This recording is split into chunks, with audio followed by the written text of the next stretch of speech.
Bahamas Tonight Northern Edition starts now.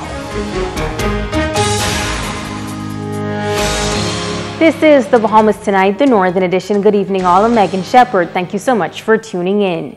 Topping news, the president of OBannon Energies LLC continuing his efforts to clear up and diffuse any misconceptions and concerns surrounding the $5.5 billion oil refinery and storage facility planned for East Grand Bahama.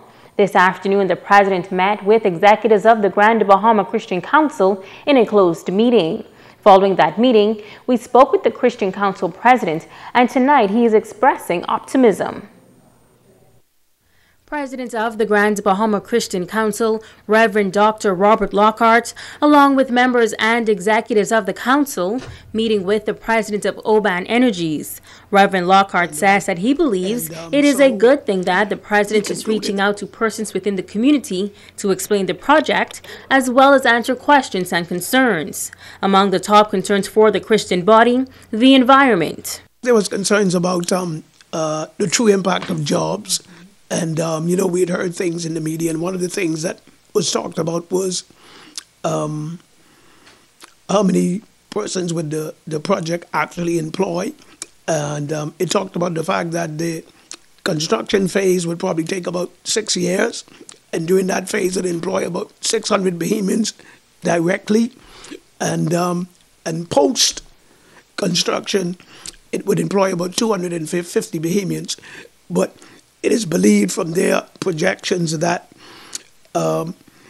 it'll impact probably indirectly, it'll probably create about 1,000 jobs on the island of Grand Bahama. It was also revealed to the council that 80% of the workforce to be hired will be Bahamian and that training opportunities will be provided.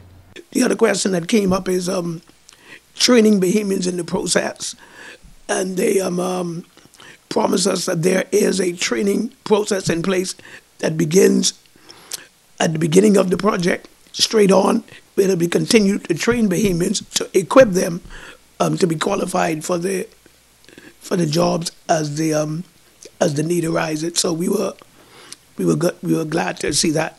Also, we asked questions pertaining to Bahamians' participation in this project, and it was said that there is 100% Bahamian participation in leading the project and in seeing the project happen. So that was good to see that there are Bahamians involved in making this project happen.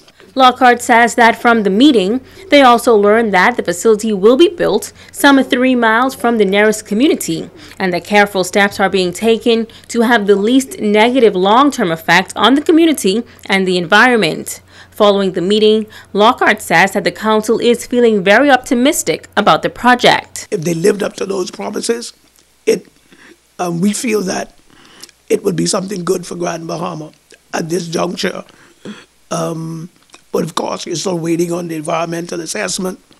But from the meeting and what was said and the questions that were answered, we feel that so far, so good. And if we stay on that track, it should be all right in the long run.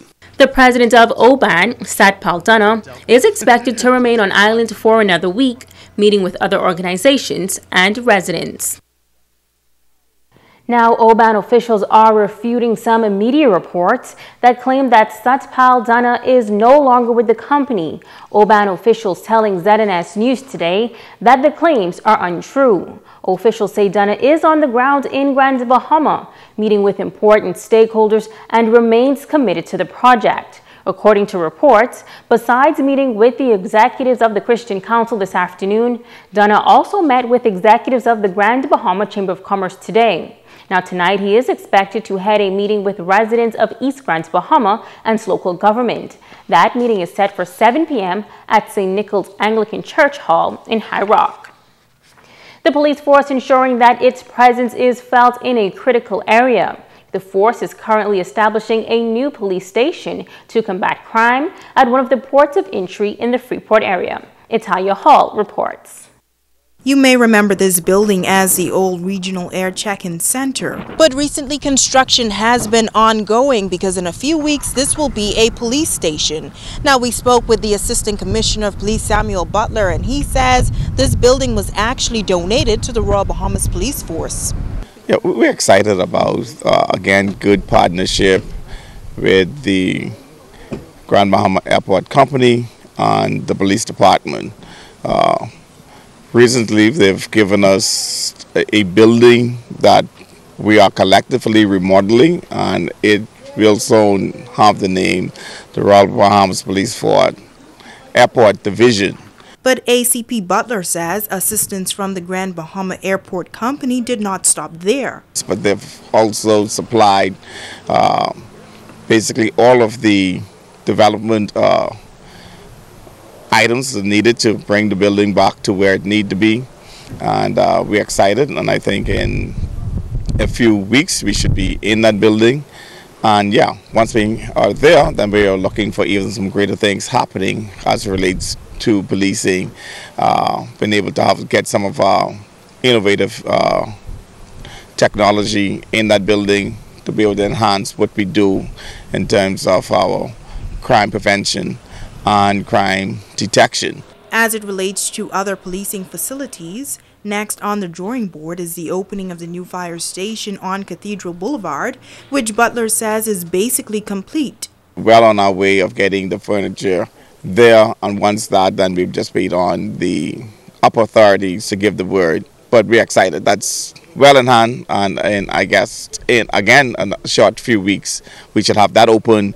We should have that populated with officers, and then obviously roll out additional policing initiative to keep the fire services going. We also will, during that building, will also be a smaller pool of police officers who will be able to serve that community there in better ways. It's Halia Hall, ZNS Network News.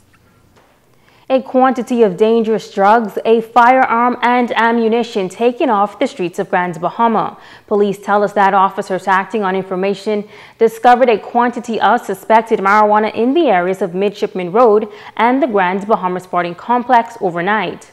Officers, also while in the area of Bishop Drive, observed a group of men who saw the officers and fled from the area.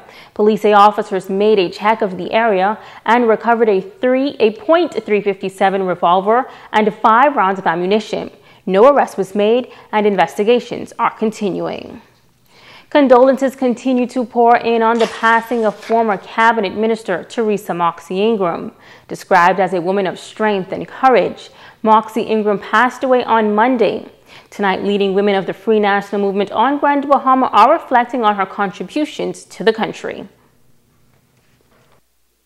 Teresa Moxie Ingram being remembered as a trailblazer in the F&M party and as a fighter for women throughout the country. President Emeritus of the Grand Bahama F&M Women's Council, Sandra Moore, says she is deeply saddened by the loss. I give God thanks and praise for her life, and then for all her involvement in uplifting not just the Free National Movement, but women and persons everywhere throughout the Commonwealth of Bahamas. So it's my prayer that God will keep them in this time of their sadness and let them know that she's done her work and we have to prove faithful, and with God's help we will see her again in another part of God's vineyard. Current President April Cruthergow says that the country has lost an outstanding leader and teacher. There was only one Teresa Moxie Ingram. Yep. She was not just strong in stature, but she had a great voice and a great ability of convincing you that we are fighting for one goal and one Bahamas. On behalf of all of our sisters and members of the F&M Grand Bahama Women's Association and all the wonderful women of the Bahamas who had the opportunity to meet this giant of a lady, we extend our heartfelt gratitude for Teresa Moxie Ingram. Gao says that Ingram's greatest asset as a leader was her courage. Whether on a small scale or a large scale, Gao says that females throughout the country can learn great lessons from Ingram as a leader. I know she said to us, as torchbearers and Women Association as Bahamian female leaders, whatever decision you make sure you can sleep at night with it. It might not be the most popular decision, but make sure 80% of the people will benefit from the decision you have made. And that is so important. We can be, as women, everything. We can be mothers, we can be leaders, we can be teachers, we can be doctors, taxi cab drivers, and straw vendors. And we also can be politicians. And we should never, ever be too afraid to represent our community and our country. Teresa was strong in her belief. When she campaigned for the equality, she was ready to answer any question you had, whether you agreed with her or not. Stay with us. The Bahamas Tonight, the Northern Edition continues in just a moment. This portion of the news is brought to you by Dolly Madison, Freeport's original home center.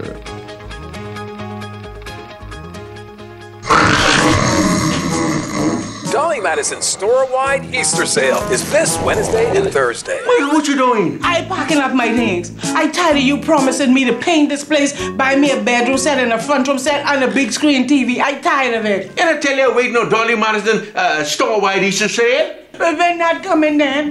March 28th and 29th. Just the time for me to draw. See here. Front room set, bedroom set, whirlpool appliances, ace, paint, and big screen TV model. Oh, Junior, I'm so sorry. What I could ever do to make this up to you, Junior? You know what I want. You know what I want.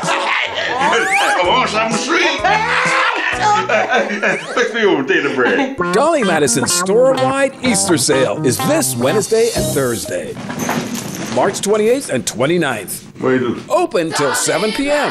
Come on down now. Pizza Hut Lovers Pizzas give you more of what you love. Meat lovers get more meat. Cheese lovers get more cheese. Veggie lovers get more veggies. Pepperoni lovers get more pepperoni. When you purchase a large Lovers Pizza, you get any small one-topping pizza for just $2. Pizza Hut will donate that $2 to the Grand Bahama Children's Home. Get your large Lovers Pizza, spend an additional $2, and get any small one-topping pizza for just $2 for the love of children at Pizza Hut Freeport.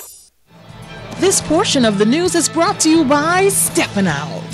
Satisfy your style habits with shoes for every occasion. Steppin' Out, when you want to put your best foot forward. You already know what it is, homie. It's your boy, that's Fry Young. Minion City, Mr. Bring the whole city, yeah. It's gonna snow in Freeport when the Passport Gang proudly presents the Snowman, Young Cheesy, live in concert. What it do with the business is your boy J Double. Oh yeah, for Tico T and El Pinko's birthday bash on Saturday, March 31st. It's the weekend at Gumbe Park. All of Freeport and all the family islands are coming out for Young Cheesy live in concert. It's gonna be some money throwing a bottle popping. With music by the Passport Gang, Tico T, King Diano, Kiki Fight, Excitement, Slanks, and more. And hosted by Big Pun. Tickets are $30 general, $60 VIP, $125 all access. Purchase tickets at all Fluid Factory locations. Doors open at 10 p.m. to Gumbe Park. Saturday, March 31st. For the Tico T and El Pinko Easter Weekend Birthday Bash with Young Cheesy. Sponsored by Heineken, Tennessee, Moet Fluid Factory, Top It Off, Premier Lounge, Indian Entertainment, 100 Jams, Grand Bahama Homecoming. Need I say more? Tune in this Sunday at 1 for the funeral service of the late Lady Laurie Miller on the ZNS Television Network.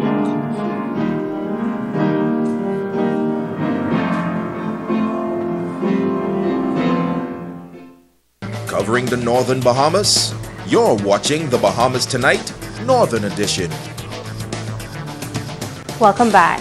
The Falcons Boys Club taking its 12th annual conference to the East Grand Bahama community over the weekend. The conclave was held at the Emmanuel Baptist Church in High Rock. That is where scores of young men received important life lessons on how to become productive citizens. Italia Hall reports. The club seeks to encourage young men in the community to develop a personal relationship with God, to be involved in positive activities, and to be productive citizens. A number of men throughout the community were in attendance. Director of the organization, Darren Roll, noting the great strides the organization has made over the years.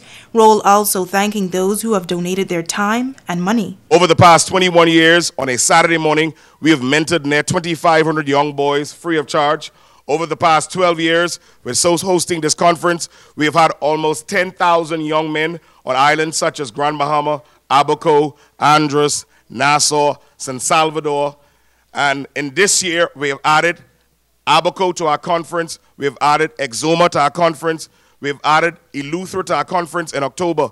And for us to be able to do that, we have to knock on doors. We have to go to businessmen and women in the community and ask them to help us. And sometimes that's a shameful thing to do, but I have no problem in doing it because I understand the value of being able to mentor. Guest speaker, Pastor Rick Schuessler from Orlando, Florida, sharing a little bit about his journey with Christ and encouraged the young men to get closer to God. If you die today not knowing Jesus Christ as your Savior, you're going to die, the Bible says, and go to hell, and you can't get out. But God said He sent His Son, Jesus Christ, to come and be beaten to a pulp and be nailed to a cross. And then He went to a grave, and He rose again the third day. He did that for you. Why? So that you can go to heaven when you die. But you've got to make that decision. Presentations were then made to a number of men throughout the community for their contributions to the organization, including our very own Michael Hepburn and Ricardo Lightbourne. Lightbourne, who's now preparing to retire, encouraged the young men to stay focused. I've done my job.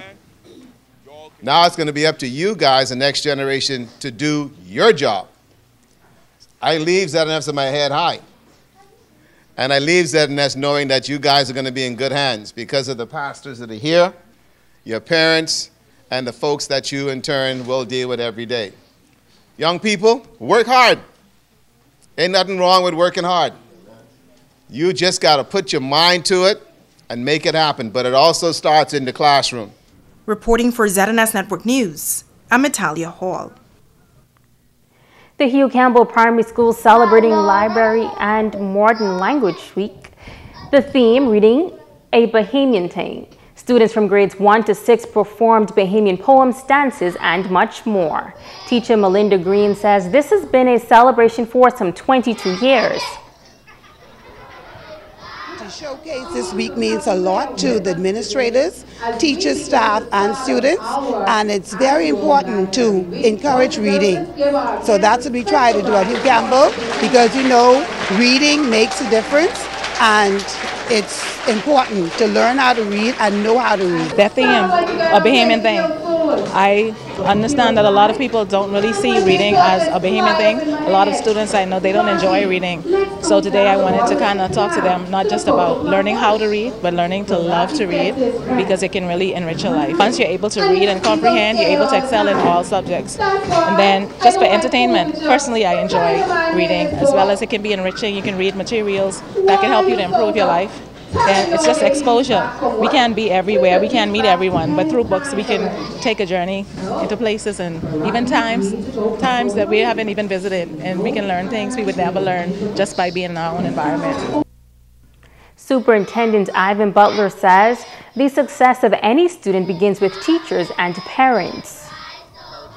Especially from our preschool and primary school, this is the developing stage of our students, and so we really want our parents to become more involved, particularly at our primary school level. And so parents are encouraged to be a part of the reading program, to read with their children, and to just get them all the help they need in that area. And now it is time to Ask the Doctor.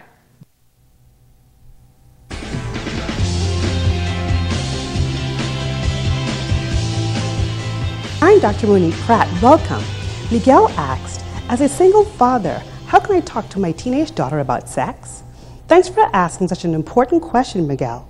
Sex can be extremely difficult for a father and daughter to discuss, but it is something that must be talked about openly and honestly. The subject of sex is something that cannot be avoided, as it is commonly displayed in some sort in news, entertainment, and advertising. Waiting for the perfect moment isn't realistic, and you might end up missing the best opportunities. Here are some ideas that can help you get started. First, seize the moment. When a program or music video raises issues about responsible sexual behavior, use it as a trigger for discussion. Always be honest and direct. Clearly state your feelings or specific issues, such as homosexuality. Always talk about the risks, which include emotional pain, sexually transmitted infections, and unplanned pregnancies. If you don't know how to answer your teens' questions, offer to find the answers for them or look them up together. Make sure that you consider your teens' point of view. Try not to lecture them or use scare tactics to discourage sexual activity. Instead, listen to them carefully and try to understand their challenges, concerns, and pressures. You should also let your teen know it's okay to talk about sex or whenever they have a question or concern. I'm Dr. Monique Pratt, and this has been Ask the Doctor.